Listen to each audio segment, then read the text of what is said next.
اکرم صلی اللہ علیہ وآلہ وسلم رمضان المبارک میں کثرت سے اذکار کیا کرتے تھے۔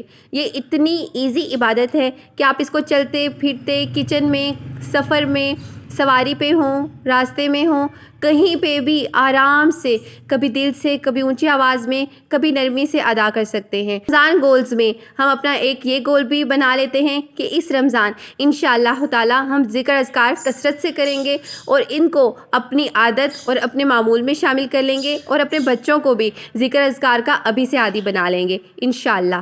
ذکر اذکار کی آسان صورتوں میں قرآن پاک کی تلاوت ہے، چھوٹی چھوٹی دعائیں پڑھنا، جیسے گھر میں داخل ہونے کی دعا، مسجد جانے کی دعا، مسجد سے نکلنے کی دعا، واش روم جانے کی دعا، دودھ پینے کی دعا، کھانا کھانے کی دعا، اس طرح کی ڈھیروں دعائیں ہیں جن کو ہم اپنے معمولات میں شامل کر سکتے ہیں۔ سلام کرنا، السلام علیکم کہنا، السلام علیکم ورحمۃ اللہ کہنا، السلام علیکم ورحمۃ اللہ وبرکاتہ کہنا، یہ بھی ذکر کی ہی ایک ٹائپ۔ چھوٹے چھوٹے ورڈز بولنا جیسے انشاءاللہ، ماشاءاللہ، الحمدللہ، جزاک اللہ، یہ سب بھی ذکر اذکار کی فارم میں آ جاتے ہیں اور ان کا بھی آپ کو اجر ذکر اذکار جتنا ہی ملتا ہے۔ ذکر اذکار کی ایک فارم امر بالمعروف اور نہی عن المنکر بھی ہے۔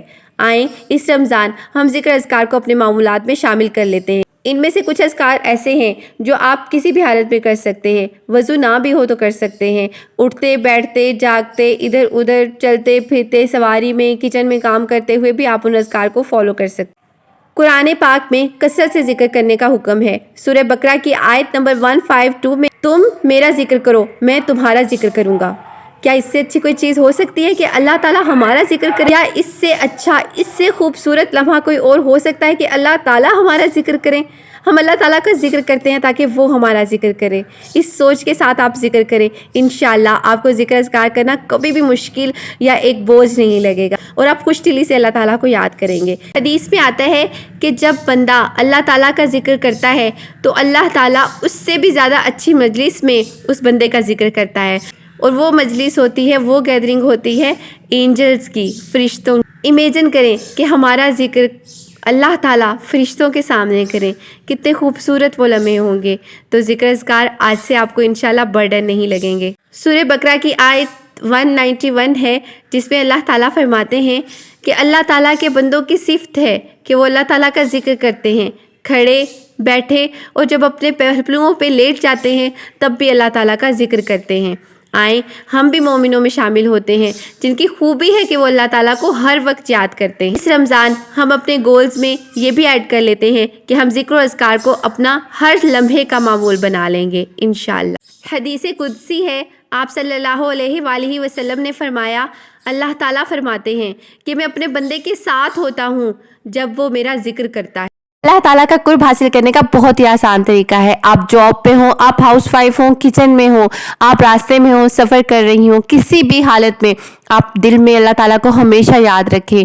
جب آپ گھر میں اکیلی ہوں تو آپ اونچی آواز میں اللہ تعالیٰ کا ذکر کریں، آسان اذکار کر لیں، لا الہ الا اللہ، سبحان اللہ، الحمدللہ، اللہ اکبر، اور آپ انٹینشنلی اللہ تعالیٰ کے کچھ اذکار، ماشاءاللہ، جزاک اللہ، انشاءاللہ، السلام علیکم ورحمۃ اللہ وبرکاتہ، ان کو زیادہ سے زیادہ پھیلائیں۔ پھر جو کوئی بھی آپ سے ان اذکار کو سیکھ کے کرے گا انشاءاللہ اس کا اجر بھی آپ کو ملے گا۔ چھوٹے سے اور بہت ہی آسان عمل سے آپ کو اتنی ساری نیکیاں مل جاتی ہیں اور اللہ تعالیٰ کا ساتھ بھی مل جاتا ہے۔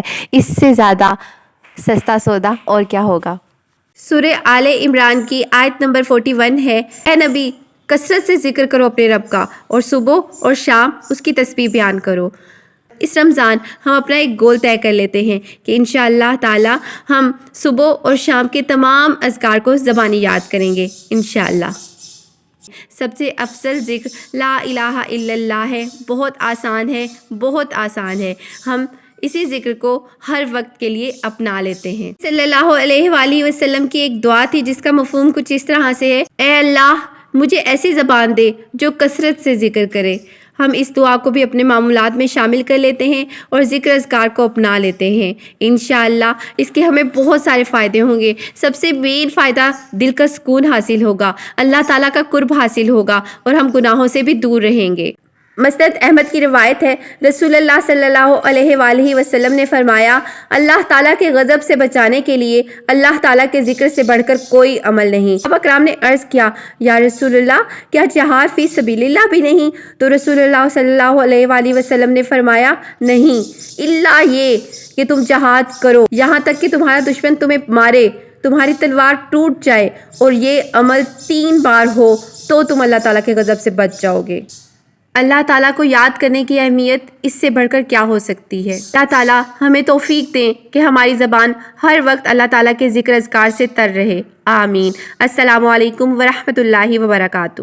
ترمذی کی روایت ہے، رسول اللہ صلی اللہ علیہ وآلہ وسلم نے فرمایا، جب تم میں سے کسی کا جنت کی کیاریوں میں سے گزر ہو تو چل لیا کرو۔ صحابہ کرام نے عرض کیا، یا رسول اللہ صلی اللہ علیہ وآلہ وسلم، یہ جنت کی کیاریاں کیا ہیں؟ تو نبی صلی اللہ علیہ وآلہ وسلم نے فرمایا، ذکر اذکار کی مجلسیں۔ کتنی خوبصورت حدیث ہے نا؟ جنت کی کیاریاں کہا ہے ذکر اذکار کی مجلسوں کو۔ ذکر کی مجلسوں سے مراد جہاں قرآن پاک کی تلاوت ہو رہی ہو، دین سکھایا جا رہا ہو، تبلیغ ہو رہی ہو، نبی صلی اللہ علیہ وسلم کی سیرت بیان ہو رہی ہو، وغیرہ وغیرہ۔